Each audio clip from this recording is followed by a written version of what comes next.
All right. Welcome into another episode of the Millennial Success Podcast. This is Sammy Wariat here, joined by Tracyavon. Today's episode is really exciting because we're going to deep dive into mental health and just meditation and health. It's very big importance on how to reflect and be calm. And that's something that, in a go, go, go type of environment that we are in these days, especially as millennials with our attention span being very low, I think it's important to know how to step behind, take a step back, and then look and reflect. So Tracy Vaughn, welcome. Hi, thank you for having me. No, I appreciate you joining. I'm really excited for this conversation because like I'm a very active and like almost ADD type person. And so when you told me that you know how to meditate and just relax, I was like, okay, I need you to teach me how to do this. Yes, yes. So I like to start by asking every guest that I bring on, what is their ranking of importance of the five categories of success? And this podcast kind of defines those five categories as money or financial freedom, relationships, that's intimate, familial, and friends. And then there's career slash purpose, there's physical and mental health, and then there's overall happiness. Okay. Well, first, I'd like to say I'm representing Generation X. So I Mhm. always like to say, and I always feel that Generation X is the best generation, but that's my own personal bias. But I stand firmly with that. As far as perspective, right? I think first and foremost, right, if you need to have a healthy state of mind, right? So when you're thinking of like mental health wellness, if you don't have that, right? And if you're not using and being proactive with being taking care of your self-care, that means that your mental health is not going to be good. And if you can't, everything else is not going to fall in line.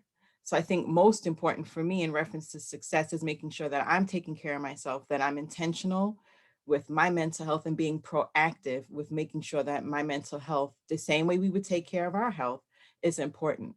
Once that, everything else generally falls in line because you're actually able to kind of handle different situations. So a lot of times people confuse mental health with mental illness, right? And mental health is the same thing, right? It's kind of like goes in ebbs and flows. And depending on what you're dealing with and how you're able to manage life will determine, if your mental health is going to be in a good state or become to a state where it becomes unwell.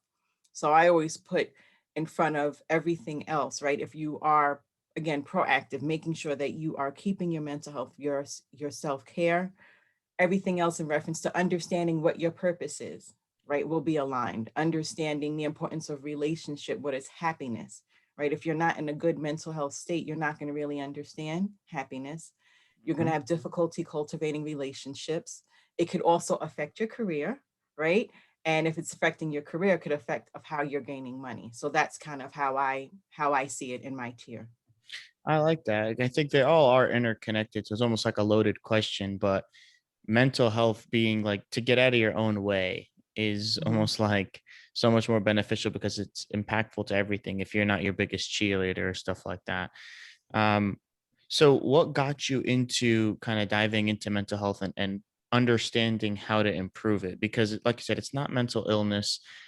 It's not like, oh, I have a broken arm. It's not visible to the outside eye. So how can you understand when somebody may be having some mental health, I don't want to say issues, but struggles? So when I first got into it, I'm a licensed clinical social worker um, out of the state of New York, and I initially wanted to be a lawyer. And I was in college, and I was like, you know what, I was always into helping others, so then I'll become a clinical psychologist. And one of the professors was telling me the differences and what I can do in reference scope of practice as a clinical social worker. So I kind of focused on that. I believe in and I'm very intentional in reference to educating the community on the differences because there are a lot of stigmas Mhm. around mental health and around mental illness. So I think when I do trainings and conversations about it, sometimes I will, when we used to do things in person, I would take four like chart papers and I would put them up around the room when I was doing a training. And I would put um, hair, I would put teeth, I would put and I would put another body part, and I would have them write down what are the ways in which you can maintain, right? How do you keep your teeth healthy, brushing your teeth or flossing? How do you make sure that, and how do you keep your hair healthy or stuff like that? So they're able to write a list, right? And then Okay. I would bring them back and say, mental health is the same way. So now let's talk about what are some ways that you can be proactive with mental health. And a lot of times it's an eye opener because people automatically switch to the other end of the continuum. But Mm-hmm. there's ways in where you can keep yourself mentally healthy. One of them is right, getting proper sleep, making sure that you're having a good nutrition. Sometimes it also means, right, stepping away, right, from people who may be impacting, right, your Yeah. mental health. It could be bad relationships. Social media Mm-hmm. is a huge part that can really impact your mental health, especially the state of our country right now. Mm-hmm. We have multiple things going on at multiple times, and there seems to be an increase again with mass shootings that can affect your mental health. And I always say when you feel that you need to speak to a professional, I say when it starts to affect your ability to live, love, and laugh. And what I mean by that is your emotions are normal, right? So it's normal for you to get upset or to be happy, right? Because it's doesn't mean Yeah. that you're void emotion, but when it starts to impact your normal, right? So you and I may have Mm-hmm. different ways of how we live life, but once it's starting to impact on how you're living life, let's just say if you're one that gets up in the morning, you notice for a couple of weeks, you're noticing that's a change. You're starting to withdraw from your Mm-hmm. friendship. That's when it could be where it's becoming like a severe impact that you may need to speak to a professional like myself, Mm-hmm. or your medical doctor. But there are ways where you can be intentional at all times with making sure that you're keeping yourself mentally healthy. Yeah, that's a really powerful statement because like everybody is different and their standard or their normalcy of what they are may be different, and to judge everybody on the same plate is probably not fair. So let's say I come or somebody comes in and they're like, I think I'm having some mental health issues, I'm not really acting the same, and they told me to come to you. What kind of help would you be able to provide as a social worker in a extremely busy, very, like you talked about, mass shooting? This is New York City. Like, this is, everything happens there. Yeah, so I would say the first thing I would ask is really what is your normal, right? I need to get an understanding of what has changed, right? And a lot of time normal can be subjective because, right, what's normal for me, right? I get up Hmm. very early in the morning, right? To make sure that I meditate. And then I have like a routine of just trying to sit and be comfortable and have, a small cup, which I'm working on because it used to be a very, very, very large cup of coffee, and You I'm have trying to, to. reduce it. But that's my normal. So my first conversation is, well, what were some of the things that you were doing that you enjoyed, that you noticed there was a change, Hmm. right? Then we can start talking about, okay, when have you noticed it? How long? And has anybody else noticed the change? Has it been you? And how is it affecting other areas of your life? That's kind of like the first conversation that I would have to kind of get a sense of where Hmm. you're at, and then we can start about proactive things, right? And again, it really depends on the severity of what's going on. A lot of times, because there's been the role of social media, the good part, right, of social media is about a lot more information about awareness and with understanding that Hmm. it's okay, right, to not feel okay. But then what do you do about it? Do you speak to someone? Do you reach out to someone? Here are some ways to kind of understand when you're feeling okay or not okay, maybe something else. Hmm. And again, it's signs and symptoms. So that's kind of like how I open up that conversation. So I can really get a sense of where you're at, Hmm. and what significantly has changed. And for some, a lot of times people will go to, so what was happening before, and they really started to be intentional with training medical doctors with understanding like signs and symptoms as well, Hmm. because sometimes people start to feel physical symptoms first. So they'll go to Hmm. the doctor and say, maybe I feel like I'm having a headache consistently, or I'm having difficulty sleeping. And the doctors can also sometimes have those questions or do that referral as well. Okay. Cool.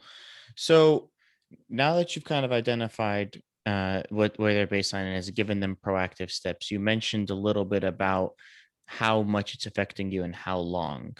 So, what is the step after that? How do you be proactive? Like, what kind of tactical steps are needed to be done?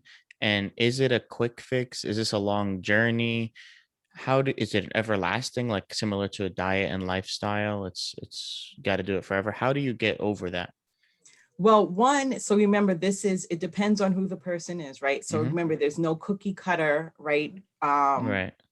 Right, because of how someone maintains their mental wellness. And even for those who may have a mental health diagnosis, you Hmm. still have to be proactive with your mental health, right? And Okay. keeping yourself mentally healthy, right? So when you're thinking of sometimes when you're seeking out a professional to talk about what may be going on, right? There's action steps that can be taken depending on what your situation is. And also cultural competency is important, right? Hmm. You have to be able to, when you're working with others, to understand like what their cultural norms are, what their cultural differences are, and making sure that that's being included in any type of treatment plan or any type of support that you're going to be giving them. Depending on the severity of what it is, it really determines of how long treatment can be for someone.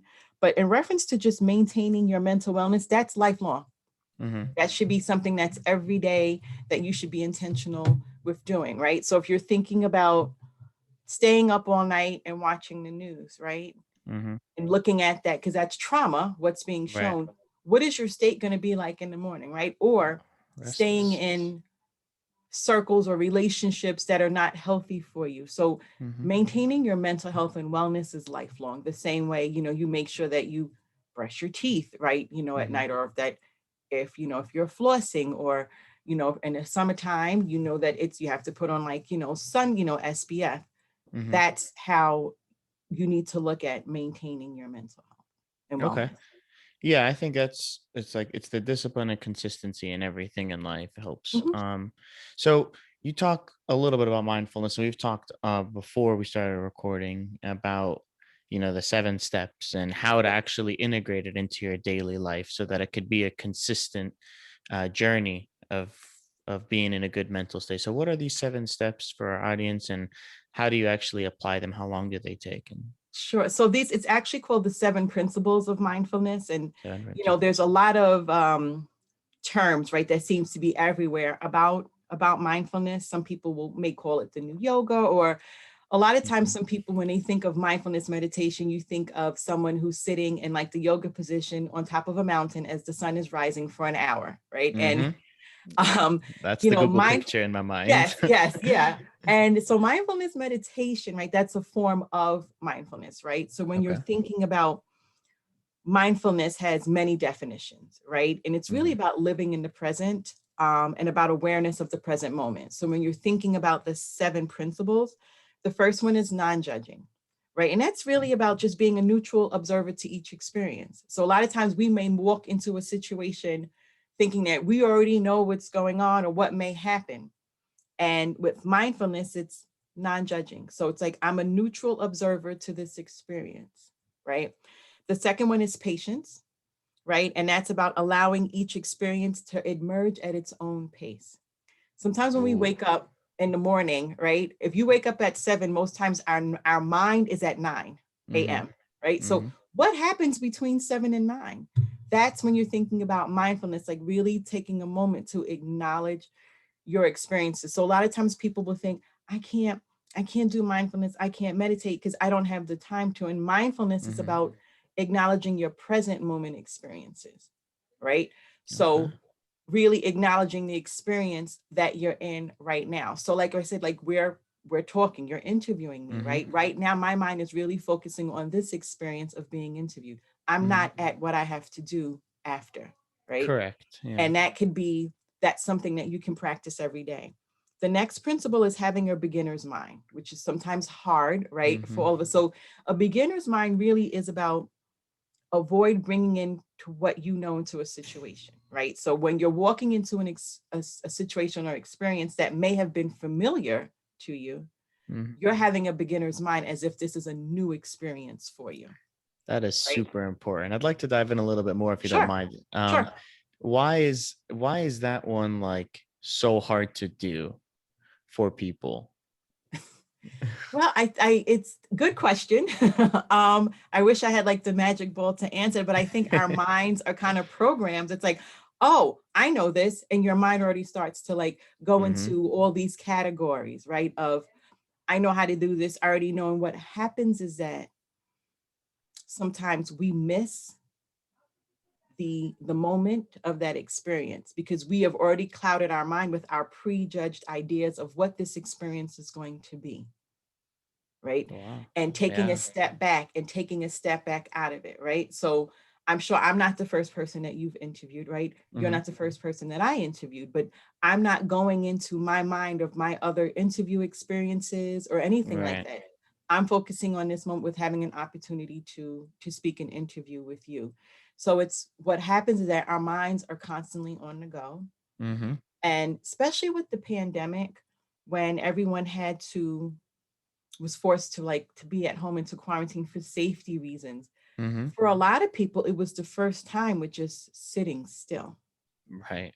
It was the first time like, well, wait a minute, what am I now gonna do? Mm-hmm. Or who am I? Because a lot of times, a lot of things that happen in life and what we do, we attach to ourselves, right? Mm-hmm. So it's like, Tracyavon, I'm a podcast, I'm in my sorority, or this, that, and the other. And when the pandemic hit, it was like all of that stopped. So all of those things that Right. we were doing externally that kind of we identified ourselves with stopped. So a lot of people had to just sit with self, right? Mm-hmm. And it gave a lot of people some perspective to take a step back and say, okay, I'm learning a lot of different things, right, about myself. I started my podcast when the pandemic started, which there Okay. were a lot of. I call myself a pandemic podcaster because it was several Yeah. hundreds of thousands, I think, of people that said I'm going to start my podcast now, which is I think is great. Mm-hmm. And the first 10 episodes, I think it was on how to tips to survive the pandemic and tips Nice. on what you can do with working from home, being from home and just being comfortable with not identifying with 50 million things because couldn't really do that anymore. So yeah, No, for but sure. it's important to kind of think about that and kind of like be intentional. It doesn't happen something that's overnight, but really thinking about, all right, I'm going to walk into this situation, although it may be familiar to me, but I'm going to have more of an open mind so I can really take in and acknowledging that experience. For sure. And you mentioned your podcast, and it's the positive professional, right? We will have that inside the show notes. But and you started it during COVID, and you've been obviously a licensed social worker from before that. What kind of gave you the motivation to get started, and what was your path from being a social worker to COVID and through COVID in New York when everything was shut down for months, starting that podcast and still trying to spread the word? So I had been wanting to do the podcast for about 5 years, right? Mm-hmm. And I'm sure you've heard of the term imposter syndrome, Mm-hmm. right? For a while, I was like, well, what if no one likes it? What if Mhm. I sound weird? What if they laugh, right? And this is again, like imposter syndromes can affect anybody, right? Even for Yeah. those of right who are licensed mental health professionals in the field. And I had this fear, and I would listen to others. I have, friends who have great podcasts, and I was like, all right, we're in the middle of a pandemic, and I said to myself, there's lessons, right, that's going to have to be learned from this. One, I want to make sure that I survive, right, this because I Mhm. was scared like everybody else. Right. I was like, I need to get out of my own head, and I had, a little bit more of the time, so I just started doing it. And what I would do, I would pre-record and I would send it to my friends Mhm. to kind of help me and send it to like, like my mom and my cousins. And I was like, it was like, fix your voice, be a little bit more live. So I had like my Yeah. little little crew who was helping me out, and I would send all types of audio to them, recordings, and they would say, fix the pitch of your voice. And I said, how long do you think it should be? Or just kind of getting a sense. Mine is like a micro like episode. So Mhm. I don't, my episodes are not very long unless I'm doing a guided meditation. And I just took the ball and ran with it. Um, and I've just, been doing it. I really enjoy, and I started my second season in January, switched over to a new platform, which was Nice. a learning experience for me. I am a student of YouTube University. So I learned how to edit my audio, which I'm super proud of myself with doing. So it's still a learning process with me. Mm-hmm.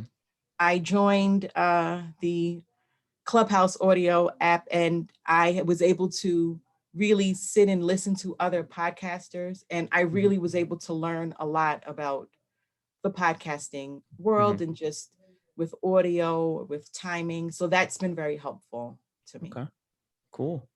Cool. I would like to dive into a little bit more of those experiences, but I want to go back to those 7 steps, and Yes. we went through the first 4. If you want to continue, and that would be Yes. nice. So the next one is trust, Okay. right? And that is believe in your intuition, in your ability to see things in a new way.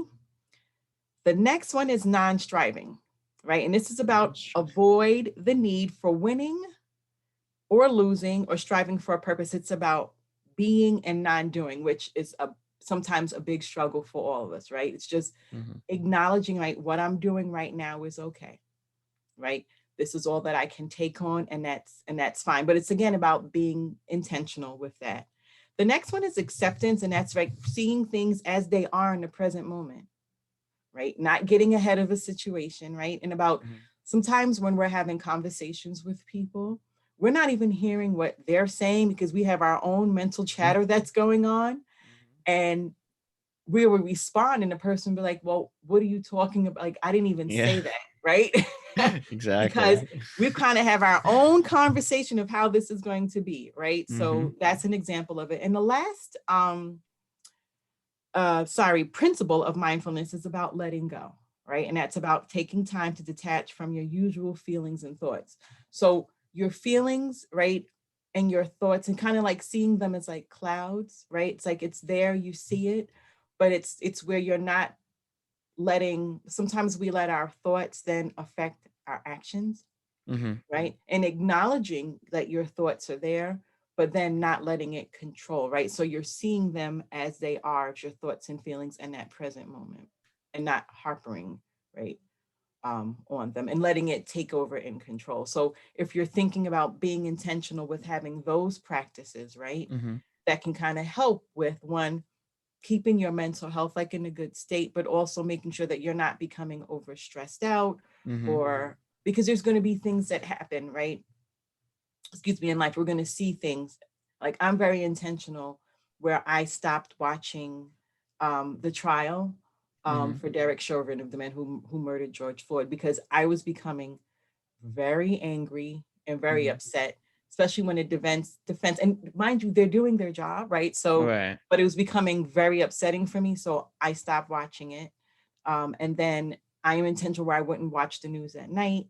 So Mm-hmm. that way, or sometimes I won't engage in conversation with even friends and family about what's going on in the news, because so to make sure that I'm not taking me to a state where I'm becoming very, upset about it, because it's very upsetting and traumatizing with what's happening. But sometimes we have to be more intentional about when we're entering in those spaces and the Mm-hmm. conversations that we have to keep ourselves mentally healthy. For sure. And I honestly think it's even harder now because like there's news that you can turn on your TV, sure, but you could just turn it off. Your phone with social media and the instant updates of everywhere, not even just in your state or your country or across the world. You can find negativity anywhere in social media if you Notifications, yes. notifications. I have learned to turn off the Okay. notifications. The only one that I keep on is something called the Citizens app. I don't know if it's in other states. It's kind of will let you know if there's a police event or an emergency in your Oh, okay. neighborhood. I do keep that open, but some of the notifications have now, which happened like right before we started our interview, was like a siren. And I was like, what is that alert on my phone? It was the Citizen. So I'm going to have to adjust that.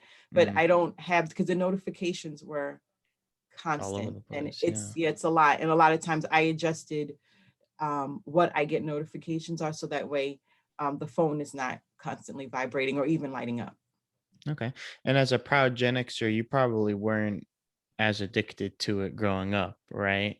No, so that's why we like to brag a little Yeah, bit. you Like, guys are it's like lucky. I went outside and played with my friends, like on the stoop. We spoke to each other in person. I mean, it's a different, it's there's a lot of memes on social media about like, Mm-hmm. if you're Gen X, you survived everything. And I think they're Yeah. cute, but it's a different understanding of um, social norms, a different understanding of having human connection, Mm-hmm. right? Because there wasn't. I remember when video games started. I remember Mm-hmm. that computers and I think I was in graduate school when AOL, and I remember the yeah, Dial-up just tone. yeah, yeah, yeah. And I think the first chat was it the AOL chat, Instant and those were messenger. yeah, and those were quite messy as well. Yeah. Mm-hmm. So and everything has evolved, but I think so much access to things, right? And so much access to things in real time can affect your health, your mental health in negative ways, right? Mm-hmm. I think as social media evolves with getting information in real time, sometimes you could be watching something that's very traumatic, especially with Mm-hmm. the lives. Mm-hmm. Um, and sometimes, I mean, I think it was Philando, I think Castro, he it was Facebook Live. Mm-hmm. Yep. But although there are positives, right, to in reference to getting information out, sometimes you are experiencing and witnessing something so violent and traumatizing in real time, and that can affect you as well. So, a lot of people will use social media, of course, like for businesses and for spreading information. And if you have a business, if you have a book, if you have a podcast, right, the role of social media is very important, right, for how you do your marketing. But the other side of it is that when you're spending a lot of time engaged in it and not taking a step to just have more of the human connection safely, right? Because of course with COVID, that can be very and negatively impact your mental health. For sure.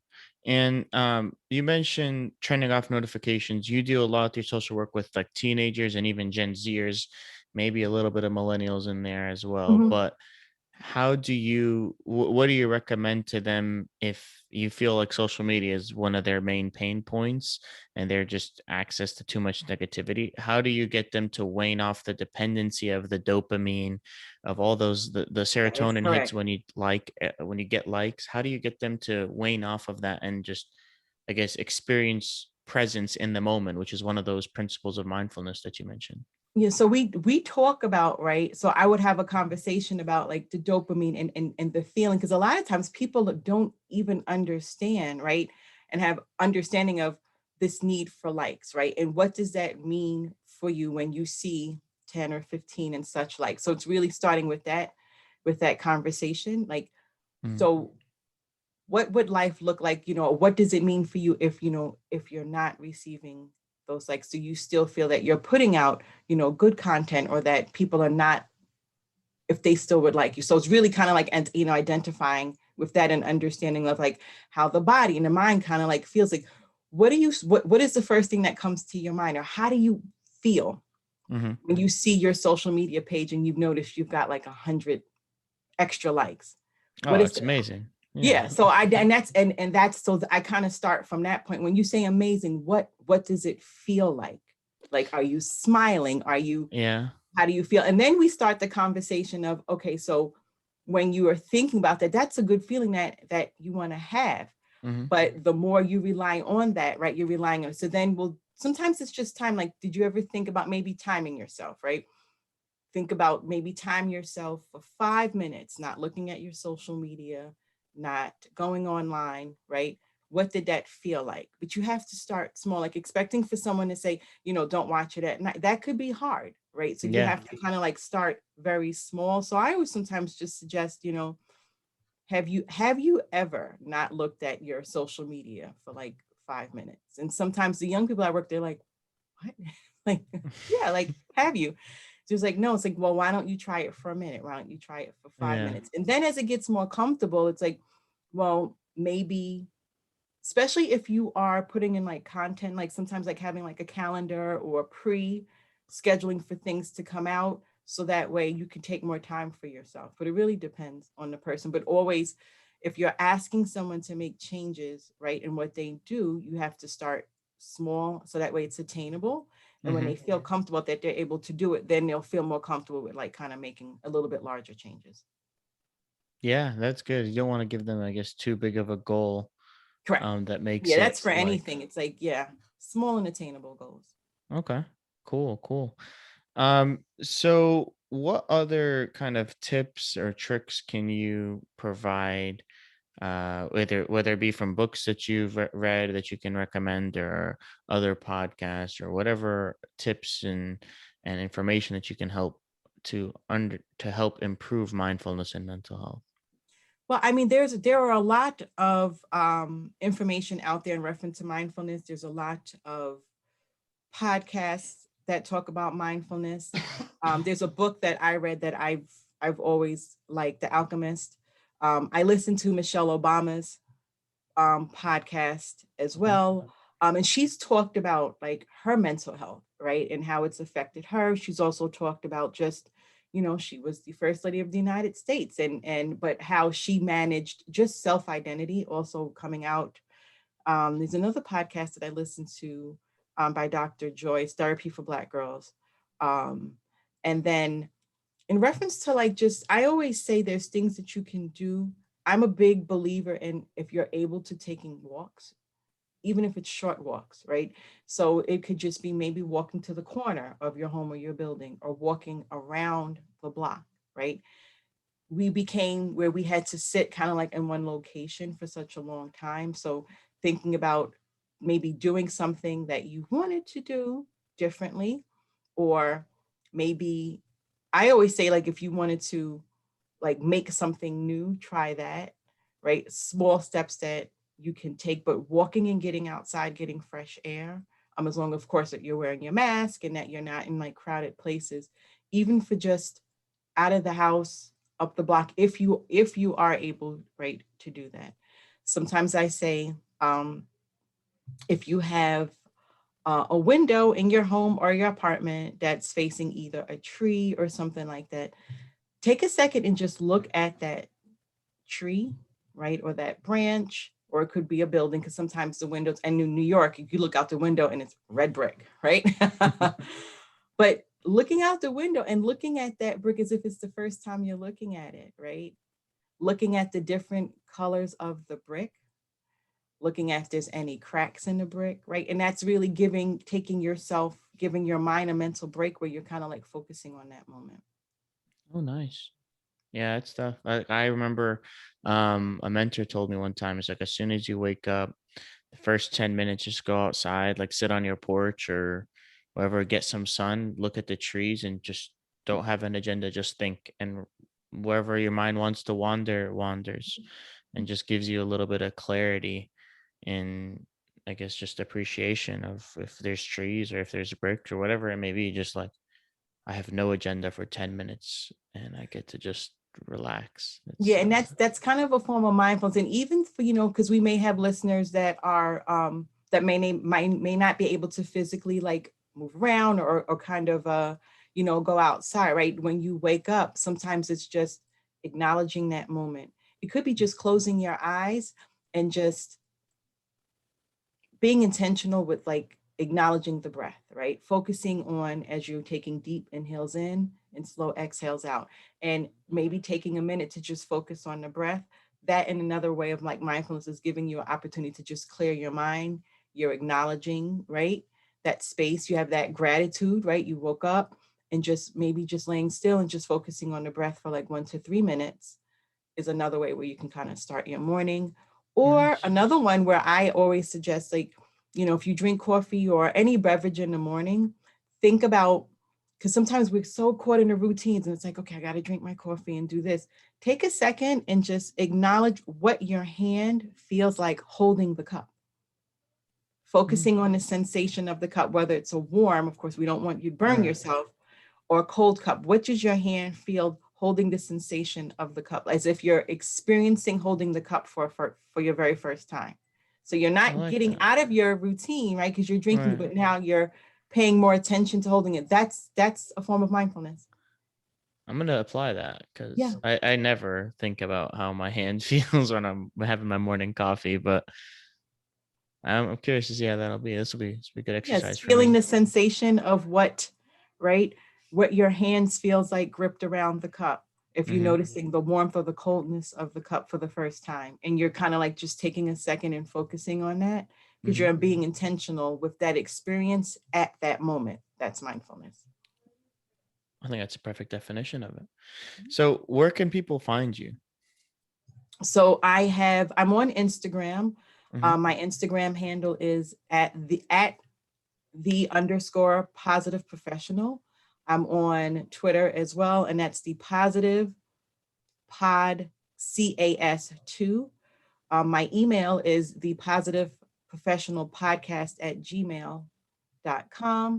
I also have a wellness blog, which is under the same name. It's the Positive Professional Wellness blog. And if you just Google that, it's on WordPress, you can find that as well. Nice. And then, of course, you release episodes every Monday on the Positive Professional Podcast, Yes, right? every Monday I release episodes, and I was doing every Wednesday guided meditations, but it's every other Wednesday. But I'm Okay. on all platforms, and when I post my guided meditations, it'll say right before before the theme of the guided meditation, it'll say guided meditation, and those are usually on Wednesdays. Okay. But now Well, I've switched nice. it to every other Wednesday just to give myself some self-care, because season one I was doing 3 times a week, which was a lot. Yeah. And a friend was like, "What are you doing?" So I had to just dial it back a little bit, kind Yeah, of focus on the content. Yeah. for sure. For sure. Well, we'll have all those links in the bio. Make sure that people can easily access it. And I learned a lot about mindfulness and different steps to do it because I'm a go person, but just to concentrate on things within my current routine is something that I definitely took away. And I really appreciate this conversation to learn more, Tracy on. So I No, appreciate you thank you so joining. much for having me. I really appreciate it. Of course.